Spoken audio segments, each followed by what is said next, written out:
So today I was at work and I was thinking, what can I talk about 8 days before my birthday? And the number 8 in Japanese and Chinese looks just like a mountain. But not the two kanjis, actually, just the number 8. If the sides go together, they kind of look like a mountain. And so today we're going to talk about mountains. Yummy, yummy, yummy, yummy, yo. Wow. So I grew up in the Appalachian mountain range, renowned by trivia hunters everywhere for being the oldest mountain range in the world. Growing up, mountains for me were dodemui, except that in 2006 you went to Greece on a school trip and saw big pointy-ass mountains for the first time and your heart was stolen and it was never returned. It's like that bit in Lord of the Rings when Gandalf the White said, "Legolas, beware the sea. If thou hearest the cry of the gull on the shore, thy heart shall then rest in the forest no more." But it was opposite because I fell in love with the mountains and Legolas fell in love with the sea, and I think the sea is boring. And then I came to Japan and that was just crazy because the entire middle of the island is filled with a mountain range called the Japanese Alps. And the very first vacation I took in this country after 3 weeks of being here was to visit my friend who lived in this city that I'm in right now. And then on for summer vacation or golden week or winter vacation, I would come to Nagano City or Matsumoto or Suwa or Chino or Kamikochi, and it would be to go hiking and camping and just look at all the pretty mountains. So yeah, I'd say you're hooked. The top 2 tallest mountains that you've ever climbed were climbed in your 29th year, both in September as a matter of fact. The first was Yakedake, which was 2,455 meters, and the second was Mount Tateshina, which was 2,530 meters.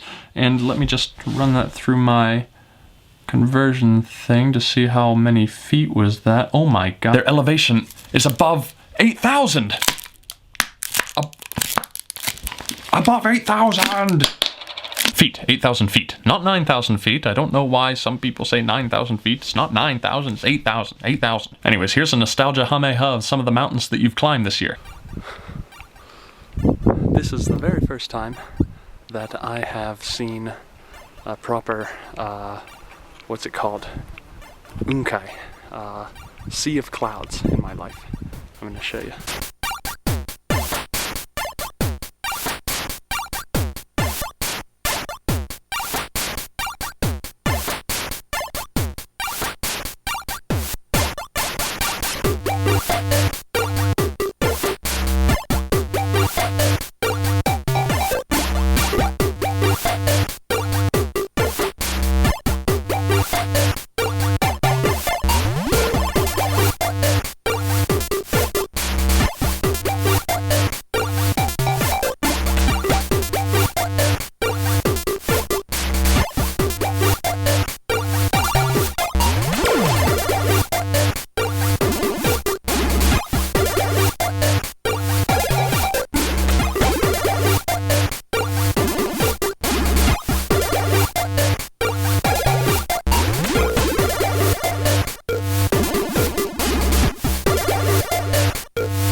Look at where I gotta go now.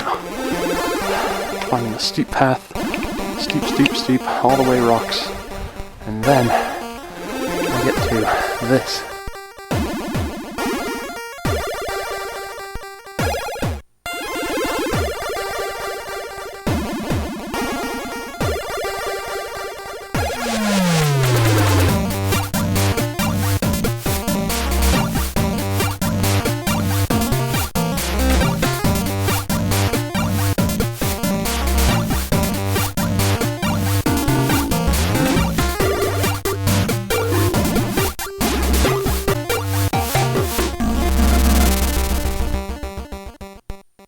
One significant picture missing from this lot is Mount Fuji, which I still, as of this moment, haven't climbed after 6.5 years in Japan. Part of the reason is that I'm stubborn and I'm slow to visit places that I've seen a million times on postcards and the internet. Though after you came back from Europe with a bunch of pictures of non-famous places, you started to regret being so hipster. People be hating on selfies, but if you find yourself in front of the Acropolis, take yourself a selfie or two. And another reason is that you like mountains because they're peaceful and quiet and often green, and from what you've heard, Fuji is none of these things. Don't belittle these experiences in the future if you're feeling down. These were hugely meditative experiences, and they helped you get back to a mental space to which you thought the door had been forever shut. And the thing is, it's really cool. Some people need expensive vacations to be able to chill out. You just need a really big-ass hill, and then you'll feel great. Keep it in mind for the future when the tough times hit. See you tomorrow.